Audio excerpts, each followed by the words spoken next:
happy birthday, pamangkin. Ang wish ko lang sa'yo, sana maging lumaki ka ng migalang sa Diyos, migalang sa magulang mo. And besides, sana magkaroon ka ng respeto sa lahat.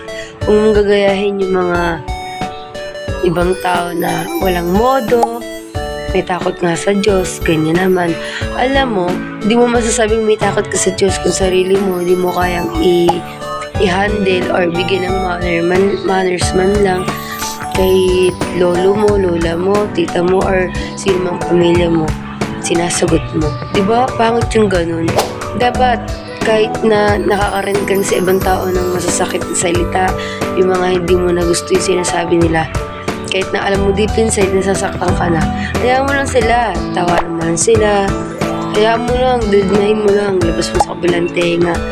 Kasi ako guys, ganun ginagawa ko. Pero minsan pag alam kong rin din ako, talagang hindi ko na talaga pipigilin sarili ko na hindi mag-rebelde, pero hindi naman yung rebelde na as in sobra na.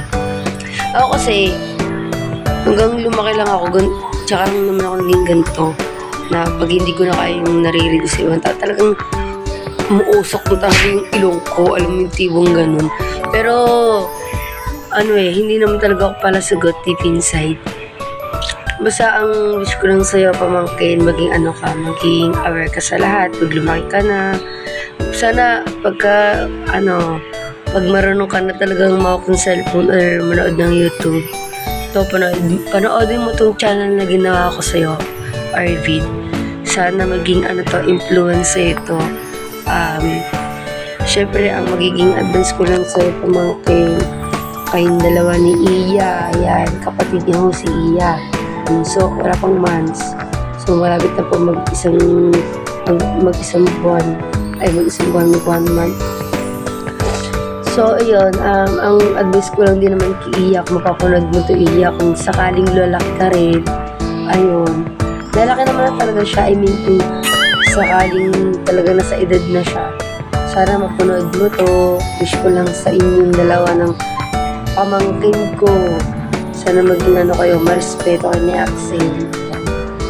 Ang totoong pangalan po ni Iya is Janaya Maxine. So, nickname lang niya ang Iya.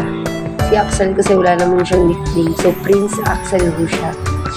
Ang wish ko lang kay Axel, sana maging maging madalinong bata yun ang siya ang pumalit sa kinatatuyan ng kanyang magulang. So, ang advice ko lang kay Iya, sa paglaki niya, sana maging kahit di naman siya maging beautiful, kasi ang ibang tao nga lumalaki ng pangit, diba, pero maganda ng bata. Ayun, pwede naman mag-glow up, diba, kaya ang tinatawag na glow up, diba. So, ayun, Iya, masasabi ko lang sa'yo, mag-aaral kang mabuti, gayahin mo ko, yan, aaral ako. Kahit nag-grade 12 lang matapos nyo, okay na yun, basta may pinagtapos at may pinag-aralan. At least may award kayo matatanggap. Sana pagbutihan nyo man lang. So, yun lang masasabi ko sa inyo. Happy birthday ulit, Axel. Yun. Huwag ka na magpapasaway sa mami at daddy mo. Maging good. Maging good boy ka lang. Yan, okay na ako. Yan. Huwag ka magpapasaway sa toto mo, ha? Magpapasaway sa akin. Yun lang. Happy birthday ulit, Axel. So, 1 year old na siya. Bangon niyo yung pagbinata niya. Ibibideo ko naman yun guys pag nagbinata na ho siya. So yun, sana kapanood mo to, Prince, at may makuha kang aral sa binlog ko. Yun lang, bye bye.